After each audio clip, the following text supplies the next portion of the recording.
that I had personally was, where did they get the name COVID-19? Well, it comes from coronavirus disease that started in Wuhan, China in 2019, hence the name COVID-19. I want to just remind everybody that the main mode of transmission is respiratory droplets. That means when a person coughs, when a person sneezes, or even when they talk, they're emitting respiratory droplets.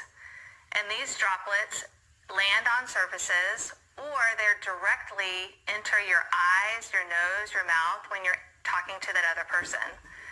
When these respiratory droplets land on surfaces, then you touch those surfaces, and unknown to you, you then touch your eyes, your nose, your mouth, and that's how the virus is spread to you. A lot of people say, I don't ever touch my face. That's not true. You touch your face so many times during the hour and you just don't even realize it. So it's easily contracted and easily transmissible from one person to the next. The estimated incubation time after exposure is about 4 to 5 days, but it can last or can occur from 2 to 7 days. So after you've had that exposure, 2 days after the exposure, up to 7 days after the exposure, but usually 4 to 5 days after exposure, you'll start to have symptoms if you've contracted it. Most people have mild symptoms. Most meaning 80% of the people that are exposed or contract the virus have very, very mild symptoms. 99% of people that have this illness get fever. It can be a mild fever, 99 degrees or higher. But 99% of people with COVID-19 have a fever. Other people, 70% have fatigue, 59% have cough, 35% have body aches.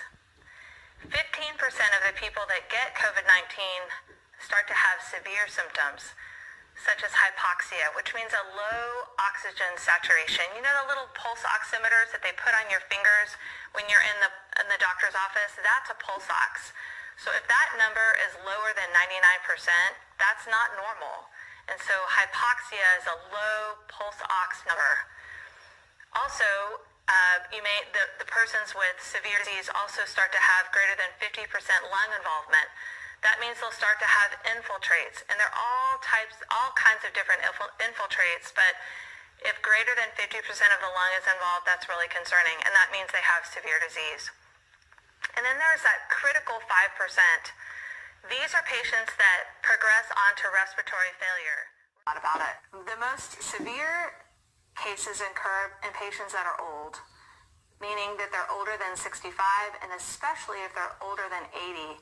When you hear about those diseases like cardiovascular disease, so if you've ever had a heart attack or a stroke, if you have diabetes, especially if it's uncontrolled, if you have any sort of lung disease like COPD or emphysema, or if you smoke, or if you have high blood pressure, or if you're currently being treated for cancer or have had cancer and are currently on immunosuppressants like prednisone or other prednisone-like medications.